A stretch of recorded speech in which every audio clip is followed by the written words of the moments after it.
discontinue avec seulement quelques rayons lumineux, avec quelques couleurs, seulement quelques couleurs. Ok, donc c'est le concept. On a un truc, du mercure, machin chose, on le chauffe, ça émet de la lumière. Ok, des raies discontinues.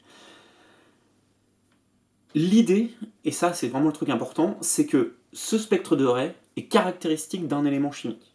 Autrement dit, si je fais ça avec de l'hydrogène, je fais une lampe à hydrogène, ça va émettre certaines raies, certaines couleurs. Si je fais ça avec une lampe à mercure, ça va émettre certaines couleurs, ça sera toujours les mêmes.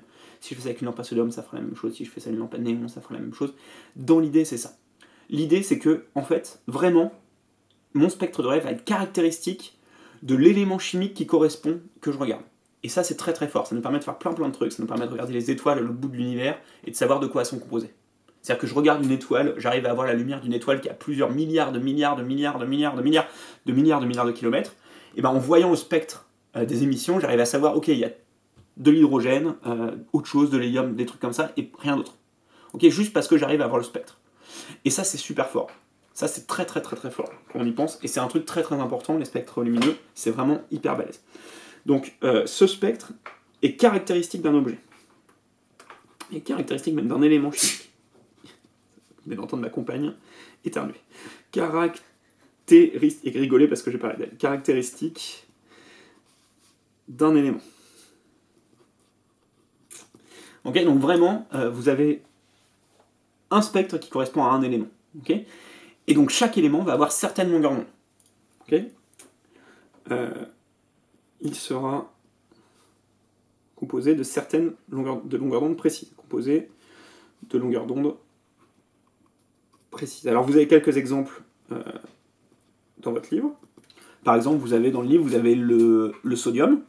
Et bien vous voyez que le sodium, le spectre d'émission du sodium, c'est deux raies, une à 589 et une à 590 nanomètres, longueur d'onde. Voilà. Si vous avez l'hydrogène, vous avez 4 raies, 410, 434, 486, 656. Voilà. Donc en gros, vous avez 3 raies bleues et une raie rouge. La raie rouge de l'hydrogène, par exemple, est très importante pour plein de choses. Donc vous êtes vraiment là-dessus. Vous avez un exemple, d'ailleurs, dans votre livre, si vous regardez page 255 de votre livre, vous avez le spectre d'émission 410, ça doit être hydrogène. Voilà, c'est hydrogène. Okay, donc il faut bien comprendre ça. Mon spectre d'émission de raies, c'est caractéristique d'un élément. Ok. Alors, ça va être un peu à tout. Vous avez le cours dans le livre, vous avez les essentiels, les machins. Ce qu'il faut retenir pour faire le bilan, c'est la lumière blanche, la lumière de tous les jours, elle est composée de plein de couleurs en fait à l'intérieur. J'ai plein de couleurs ensemble, et si je les fais passer dans un milieu dispersif, donc un milieu où la réfraction va dépendre de la longueur d'onde, ça va séparer les différentes couleurs pour donner un arc-en-ciel. Chaque rayon coloré qui compose ma lumière blanche, c'est ce qu'on appelle un rayonnement monochromatique. Donc c'est une seule couleur. À cette couleur, on associe une longueur d'onde, qui est une caractéristique de l'onde. Okay, une longueur d'onde, une couleur. Notre cerveau est capable de voir que certaines longueurs d'onde, que les longueurs d'onde comprises entre 400 et 800 nanomètres. Ça va du violet au rouge.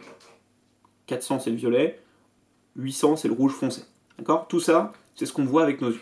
Tout le reste, on ne le voit pas. Ça existe, hein, mais on ne le voit pas.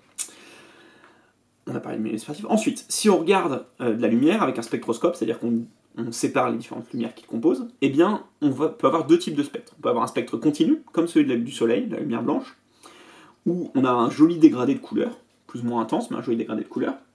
Ou alors, on peut avoir un spectre de raies, donc avec des traits, qui chaque trait correspond à une longueur d'onde, une émission, avec 4, 5, 6, 7... On peut avoir plus de raies, mais dans l'ensemble, c'est pas une infinité. On est loin de l'infinité du truc, on a quelques raies au maximum. Ok ?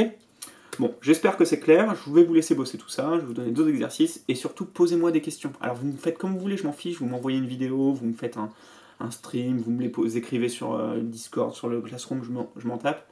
Mais sérieusement, posez-moi des questions, parce que c'est pas forcément des trucs faciles, donc n'hésitez pas. Ok ? Vous allez avoir d'autres exercices, et puis après qu'on aura des exercices, on commencera un nouveau chapitre, parce qu'on va pas s'arrêter ainsi mon chemin, et on commencera la chimie.